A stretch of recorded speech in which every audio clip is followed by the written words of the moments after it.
Après plusieurs années de pratique et tirant les leçons de leur participation aux différents programmes de développement économique et social du Sénégal, les organisations de la société civile font leur mieux pour une meilleure contribution au progrès social. Tout au long des tournées d'information et de sensibilisation, 4300 km ont été parcourus à travers le pays par le comité préparatoire. À chaque étape du processus, les points focaux en charge de l'organisation des ateliers ont déployé d'énormes efforts qui ont abouti aux résultats escomptés. Ainsi, les 14 ateliers régionaux ont enregistré la participation de 723 représentants d'organisations de la société civile. Une mobilisation qui témoigne de l'intérêt accordé aux assises nationales des organisations de la société civile qui arrivent assurément à point nommé. Vous savez, quand on a la perspective de regrouper les Sénégalais, donc la société civile sénégalaise autour d'un grand cadre de concertation, il est utile au préalable d'en définir les tenants et les aboutissants à travers des termes de référence. Mais aussi au Sénégal, la particularité, ce n'est pas du démocratisme, mais c'est une exigence démocratique essentielle, c'est d'impliquer les gens au départ dans le cadre de la réflexion pour dire voilà ce sur quoi nous devons nous pencher afin d'avoir des résultats pour ces assises. La recherche de consensus, clé de la démarche inclusive adoptée, en valait ce parcours de conviction et d'engagement des acteurs impliqués. Mais l'impérieuse nécessité d'élaborer une stratégie et des plans d'action de mise en œuvre des conclusions des assises en vue d'une meilleure participation des organisations de la société civile à la conception, à l'exécution, au suivi et à l'évaluation des politiques publiques s'attache aux résultats attendus de ces concertations. Les points focaux, par une contribution de qualité, ne l'ont pas perdu de vue. Des questions liées au financement à la survie des organisations de la société civile, en passant par d'autres thématiques touchant tous les secteurs de la vie, ont été passées au peigne fin. Un auditoire fortement composé et attentionné a suivi toutes ces étapes. Le problème du financement des organisations est récurrent.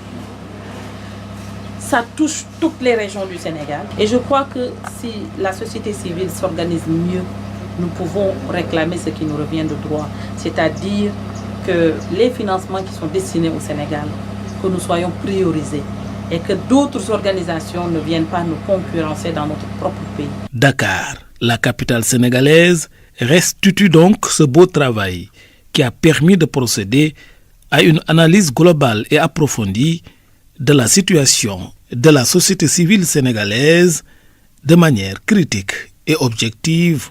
Ces tournées d'information et de sensibilisation qui ont débuté en août 2018 pour se terminer le 2 novembre 2018 ont connu un éclatant succès. Cette participation de haute facture des représentants d'ONG, d'associations impliquées dans le suivi de l'exploitation des ressources extractives, des mouvements émergents, des syndicats, des organisations religieuses, des associations sportives et culturelles, des réseaux de coopératives de producteurs, des associations de consommateurs, des jeunes, des femmes, des comités de quartier, la liste n'est pas exhaustive, a le mérite de favoriser des échanges fructueux, libres, ouverts, autour du projet de terme des références sur le processus des assises nationales de la société civile. Au final, la moisson de ce processus préparatoire fut bonne. On est arrivé à une phase où il faut régler définitivement ces questions. C'est uniquement la concertation entre nous-mêmes qui pourra nous permettre de régler définitivement la compréhension que le Sénégalais doit avoir de ce que c'est que la société civile, mais aussi la démarche que la société civile est la démarche correcte. La société civile doit emprunter, mieux contribuer au bien-être du Sénégal et des Sénégalais. Donc c'est cela qui nous motive.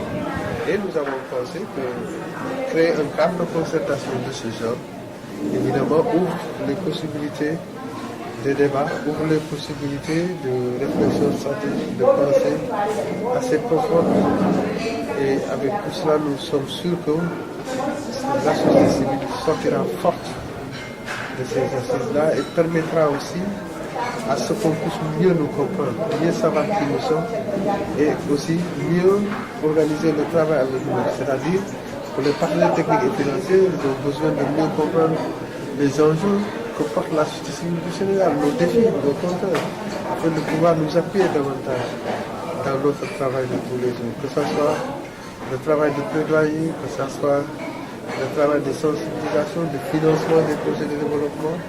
Et tout cela est à l'intérieur de la corporation société civile. Ce courage d'introspection vient donc de baliser la voie, car il fallait trouver les voies et moyens de renforcer la place et le rôle des organisations de la société civile qui connaissent des fortunes diverses.